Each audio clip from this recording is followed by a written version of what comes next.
नमस्कार दोस्तों, स्वागत है आप सभी का आपके अपने यूट्यूब चैनल मैथ्स बाय सूरज कुशवाहा में। दोस्तों, आज की इस वीडियो हम वैज्ञानिक यंत्रों के बारे में पढ़ेंगे। आप चाहें NTPC, railway, group D, SSC, state exam, चाहे भारत के किसी भी गवर्नमेंट एग्जाम की तैयारी कर रहे हो, वैज्ञानिक यंत्रों से संबंधित हर परीक्षा में 1 से 2 प्रश्न पूछे जाते हैं, जो कि 1 से 2 नंबरों के होते हैं। आपको पता होगा कि हमारे यानी कि कंपटीशन में 1 से 2 नंबर कितने मोस्ट इम्पोर्टेंट होते हैं। इस वीडियो हम वैज्ञानिक यंत्र यानी कि 25 मोस्ट इंपोर्टेंट वैज्ञानिक यंत्रों को करेंगे। यदि आप इस वीडियो को शुरू से अंत तक देखते हैं तो आपका वैज्ञानिक यंत्र से संबंधित एक भी प्रश्न बाहर नहीं जाएगा। तो चलिए वीडियो स्टार्ट करते हैं। तो देखो, आपका पहला प्रश्न है बैरोमीटर यानी कि यंत्र। यहाँ पर लिखा हुआ है यंत्र और यहाँ पर इस साइड में लिखा गया है यानी उस यंत्र का उपयोग कहाँ पर किया जाता है। तो देखो, पहला है आपका बैरोमीटर। बैरोमीटर यानी कि वायुमंडलीय दाब मापने में इसका प्रयोग किया जाता है। और दूसरा है आपका लैक्टोमीटर। लैक्टोमीटर दूसरा वैज्ञानिक यंत्र है। इसका प्रयोग यानी कि दूध का आपेक्षिक घनत्व नापने के लिए इसका उपयोग किया जाता है। अगला है एनीमोमीटर। एनीमोमीटर यानी कि इसका उपयोग वायु की गति मापने में किया जाता है। और 4 नंबर का है हाइड्रोमीटर।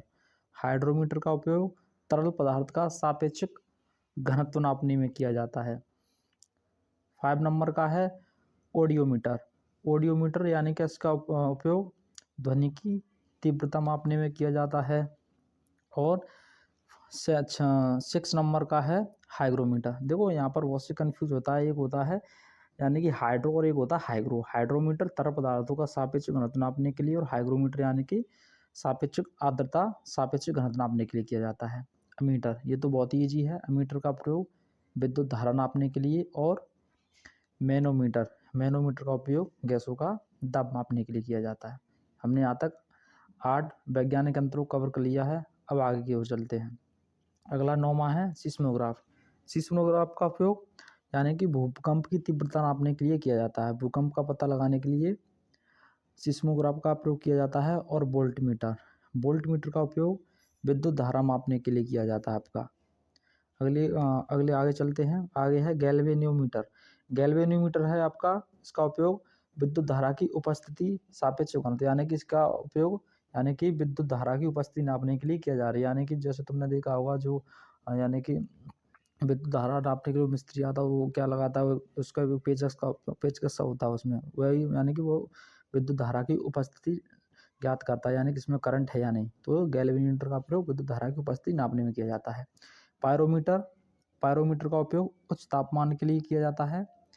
और एक्टीमीटर का उपयोग सूर्य की किरणें की तीव्रता, अल्टीमीटर ऊंचाई मापने में, फेदोमीटर समुद्र की गहराई मापने में, और ओडोमीटर किसी वाहन के द्वारा तय की गई दूरी नापने में। यानी कि आपने जो देखा होगा जो वाहनों में मीटर लगे होते हैं वो ओडोमीटर होते हैं, जो कि किसी वाहन की दूरी नापी जाती है उनसे। अगला है कैरेटोमीटर। कैरेटोमीटर इसकी स्वर्ण की शुद्धता यानी कि जो सोना होता है जो असली है या नकली, उसके लिए कैरेटोमीटर का उपयोग किया जाता है।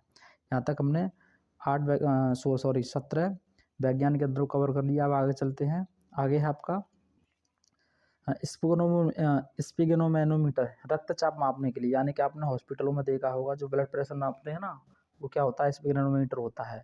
और लक्समीटर, लक्समीटर होता है प्रकाश की तीव्रता नापने के लिए।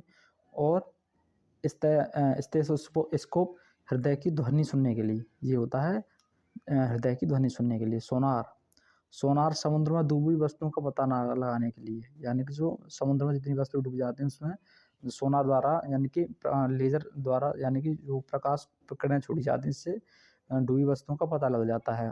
अगला है ऑक्सेनोमीटर, पौधों की वृद्धि नापने में होता है। फोनोमीटर, विद्युत चुम्बकीय तरंगों की आवृत्ति। और स्पीडोमीटर, चाल नापने के लिए यानी कि कितनी स्पीड है, इसका प्रयोग स्पीडोमीटर नापने के लिए किया जाता है। और एक होता है टैकोमीटर।